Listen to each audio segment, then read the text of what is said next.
Hello everyone, welcome to my channel. అందరూ ఎలా ఉన్నారు? బాగున్నారా? అయితే ఈ చీర మా పిన్ని అయితే నన్ను ఫాల్స్ అంచులు కుట్టడానికైతే ఇచ్చింది. ఈ చీర ఎక్కడ కొన్నావు పిన్ని అని అడిగితే మీషోలో అయితే కొన్నాను అన్నది. దీని కాస్ట్ ఎంత పిన్ని అని అడిగితేనేమో ఇది ఒక 250 అని చెప్పింది. 250కి చాలా మంచి చీర వచ్చింది. వైట్గా ఉన్న వాళ్ళకైతే ఈ చీర ఇంకా బాగుంటుంది. చూడండి, చీర అంతా అయితే చూపిస్తున్నాను. ఇలాగా ఎల్లో అండ్ రెడ్ ఫ్లవర్స్ అయితే వచ్చింది. ఇది ఆ చీరలో వచ్చిన బ్లౌజ్ అండి. బ్లౌజ్ కూడా చాలా బాగుంది. ఇది సిల్క్ శారీ.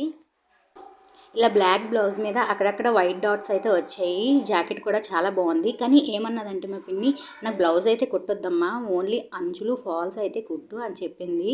అలాగే బ్లౌజ్ అయితే ఇలాగా కట్ చేసి అయితే పక్కన పెట్టేశాను. కానీ ఈ చీర ఇచ్చి అయితే నాకు నెల అయితే అయిపోతుంది. ఇప్పటి వరకు నాకైతే ఈ ఫాల్స్ వేయడం కూడా అవ్వలేదు. చాలా రోజుల వరకు అయితే మా ఆయన ఫాల్స్ అయితే తేలేదు. నేనైతే బయటికి వెళ్ళడం లేదండి, చిన్న బాబు వల్ల, మా బాబు వల్ల. ముందుగా అయితే అంచులు అయితే కుట్టేశాను. తర్వాత ఈ విధంగా అయితే ఫాల్స్ అయితే వేసుకుంటున్నాను. ఫాల్స్ వేసేటప్పుడు కొంచెం ఆ ముందుని మడత పెట్టేసి ఇలా అయితే స్టిచ్ చేసేస్తున్నాను. ఈ చీర సిల్క్ అవ్వడంతో ఫాల్స్ వేయడం కూడా చాలా కష్టమైపోయేది. మాటకి జారిపోతూ ఉండేది మిషన్ పై నుంచి అయితే. ఒకవైపు అయితే స్టిచ్చింగ్ అయితే అయిపోతుంది. ఇలా లాస్ట్ వరకు వచ్చేటప్పటికి ఇదిగోండి వీడియోలో చూపిస్తున్నాను కదా, ఈ అంచు భాగం పోగులు అయితే వచ్చేస్తున్నాయి.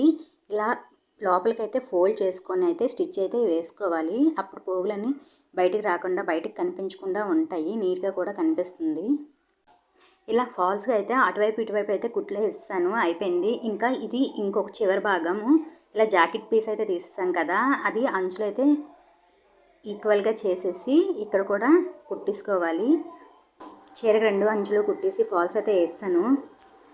మా ఏరియాలో అయితే ఇలా ఫాల్స్ వేసి అంచులు కుట్టడానికి అయితే 20 రూపాయలు అయితే తీసుకుంటారు. మీ ఏరియాలో ఎంత తీసుకుంటారో కామెంట్ చేయండి. ఇది మా పిన్ని శారీ కాబట్టి నేనైతే ఎలాంటి డబ్బులు అయితే తీసుకోవట్లేదు. ఈ వీడియో మీకు నచ్చినట్లయితే లైక్ చేయండి, షేర్ చేయండి, సబ్స్క్రైబ్ చేయండి.